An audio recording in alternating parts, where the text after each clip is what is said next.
अस्सलाम वालेकुम नाज़रीन, जहानब शीदा न्यूज़ के साथ मैं हूं आपका मेज़बान रऊफ़ खालिद। तो इस वक्त मैं मौजूद हूं जलालपुर जटा के इकलौते हॉस्पिटल सिविल हॉस्पिटल के बिल्कुल पास।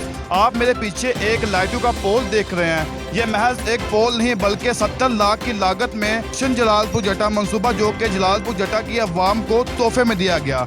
तो दूसरी जानब अगर हम देखें तो जलालपुर जटा के इकलौते हॉस्पिटल सिविल हॉस्पिटल की मेन वार्ड में जो लाइट्स हैं उसका नाकस इंतजाम मरीजों के लिए परेशानी का बायस बन चुका है। आइए आपको दिखाते हैं कि जलालपुर जटा के सिविल अस्पताल में किस कदर नाकिस लाइटों का इंतजाम है जो कि मरीजों के लिए परेशानी का बायस बन चुका है। जी, तो आप देख सकते हैं कि इधर मैं सिविल अस्पताल की मेन वार्ड के बाहर मौजूद हूँ। आप लाइट्स देख सकते हैं कि मेन जो वार्ड के बाहर जो लाइट्स हैं वो ख़राब हो चुकी हैं। इंतज़ामिया अपने हुमार में मस्त सो रही है। आप इधर भी देख सकते हैं कि ये लाइट्स ख़राब हैं। इसके मज़ीद आप अगर मेरा कैमरामैन आपको दिखाएं तो वो लास्ट पे भी आप देख सकते हैं कि लाइट्स ख़राब हैं।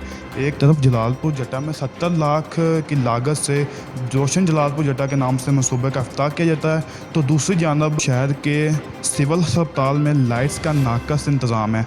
आरा होश के नाहुन ले और आवाम के बढ़ते हुए मसाइल पर फोकस करें और उनका अजाला करें। इसी के साथ अपने मेज़बान रऊफ़ खालिद को दें इजाज़त। जहानब शीदा न्यूज़, गुजरात।